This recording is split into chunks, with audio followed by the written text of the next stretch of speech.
Bienvenue sur le C2 Podcast, le podcast du C2RP Carrefour des Hauts-de-France. Le C2 Podcast qui vous permet de passer un moment en compagnie d'un expert ou bien d'acteurs du terrain pour partager avec eux leur vision, leurs pratiques professionnelles ou encore leurs projets. Son principal objectif consiste à rapprocher les acteurs du monde de l'orientation, de la formation et de l'emploi. Cet épisode fait partie d'une série de mini-podcasts réalisés dans le cadre de Résonance, le forum de l'innovation organisé par le C2RP. Ils sont consacrés au thème de la formation numérique, dans lequel un expert vient vous confier ses convictions et son expérience.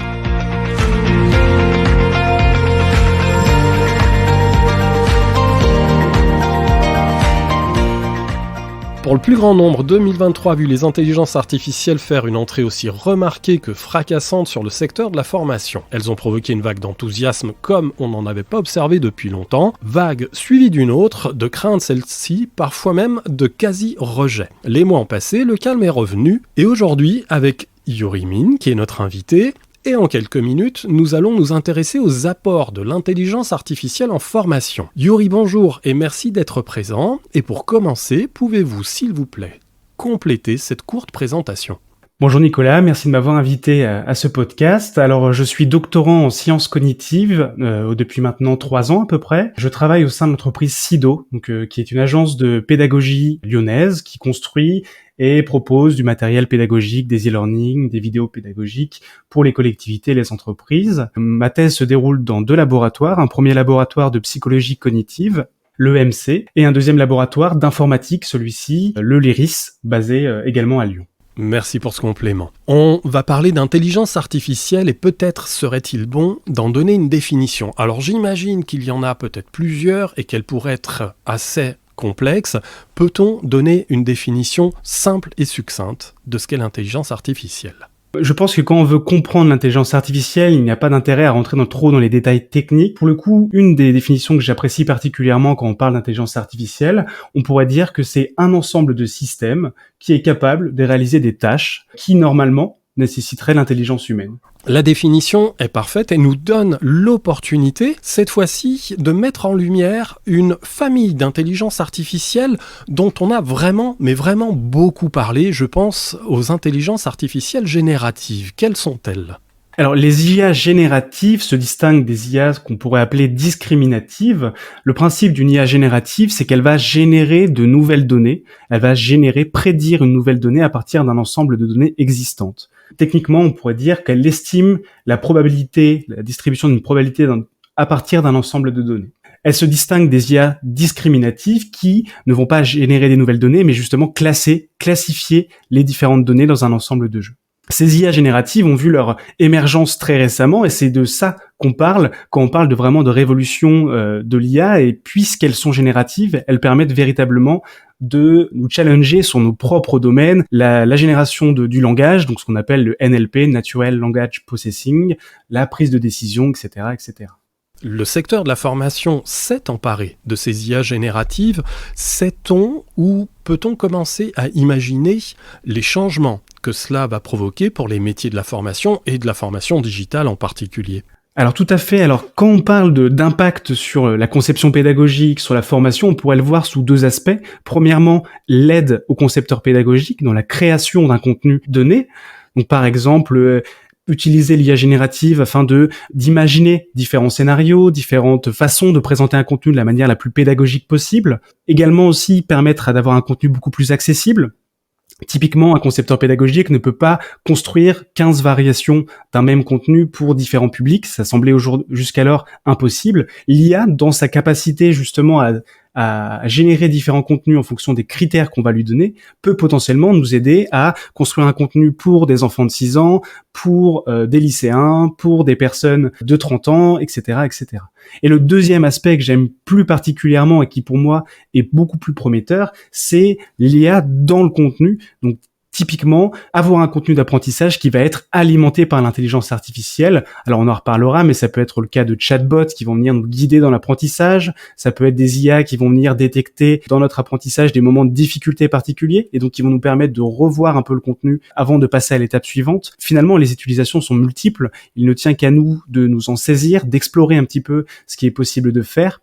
Et je trouve qu'aujourd'hui, on reste encore un peu trop potentiellement sur l'aspect aide à la création de contenu, alors que finalement, pour moi, la vraie révolution va être dans le contenu en lui-même. On voit un certain nombre d'avantages à recourir aux intelligences artificielles. Est-ce qu'il y a des limites ?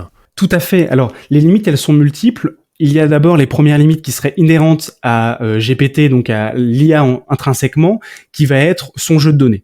On ne sait pas de quel type de données GPT a été entraîné. On sait déjà que c'est avant 2021, donc il ne bénéficie pas des actualisations de 2020 à 2023. Également, on sait que les données, par exemple, si on parle de données sur Internet, on sait que ces données-là ne sont pas neutres. Elles sont pleines de biais, plein de préjugés, comme ce que l'on peut être. On est forcément biaisé en tant qu'être humain. Donc, GPT, de par la façon dont il a été pensé et créé, va reproduire ces biais, halluciner parfois. Et donc, il y a cette première problématique. La deuxième pourrait être plus propre à nous sur notre façon de communiquer avec l'intelligence artificielle.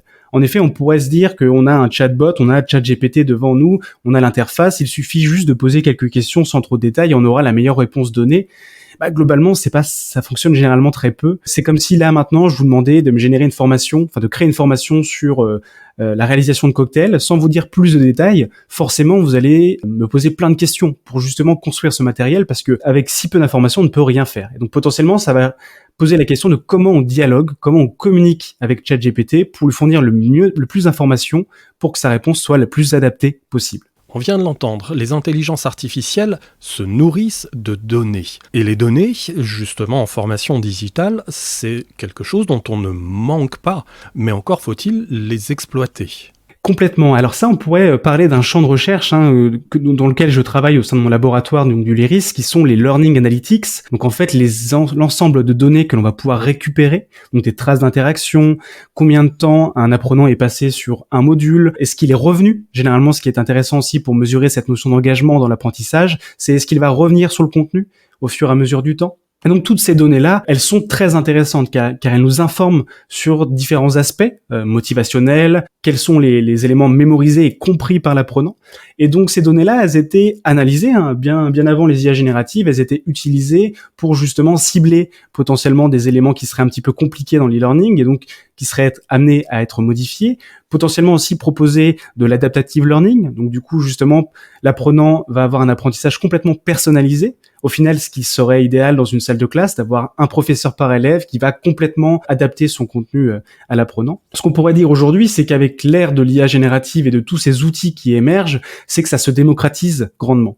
Il est aujourd'hui beaucoup plus simple d'implémenter ces solutions d'IA dans nos contenus d'apprentissage et donc de s'en servir pour justement faire du diagnostic, faire de l'adaptative learning, permettre un meilleur engagement. Voilà, tous ces usages qui permettent au final d'avoir un e-learning qui est beaucoup plus engageant, beaucoup plus motivant pour l'apprenant.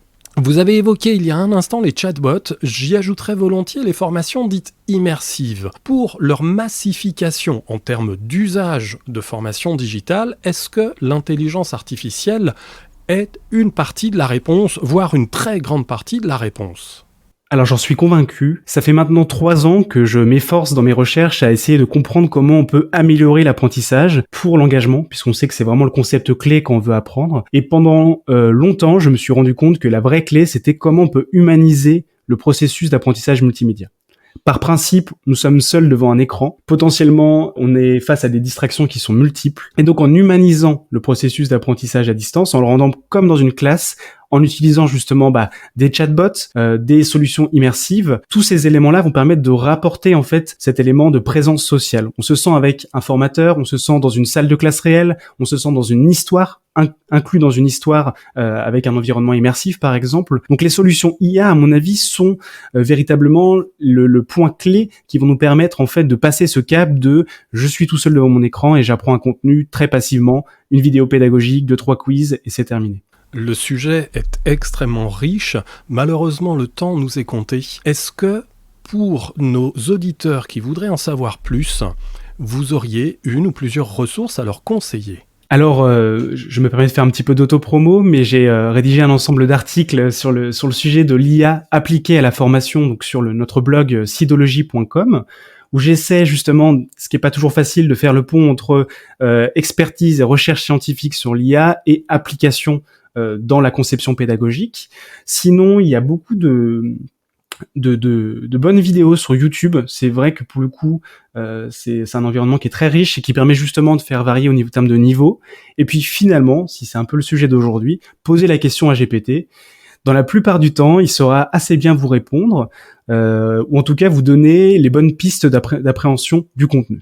Un grand merci. Cet épisode touche désormais à son terme. Yurimin, une nouvelle fois, merci pour votre participation. Un grand merci également à nos auditeurs qui retrouveront cet épisode sur le site internet du C2RP et sur l'ensemble des plateformes d'écoute.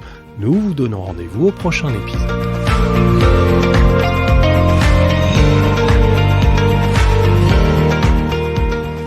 Merci de votre écoute. Si vous avez apprécié cet épisode du C2 Podcast, n'hésitez pas à le partager avec vos collègues ou avec toute personne pour laquelle il sera intéressant et utile. Laissez-nous librement un commentaire, posez-nous vos questions sur le sujet traité par le podcast ou encore faites-nous part de vos idées pour un prochain C2 Podcast. Retrouvez tous les épisodes réalisés dans le cadre de Résonance, le forum de l'innovation, téléchargeable et accessible sur le site du C2RP.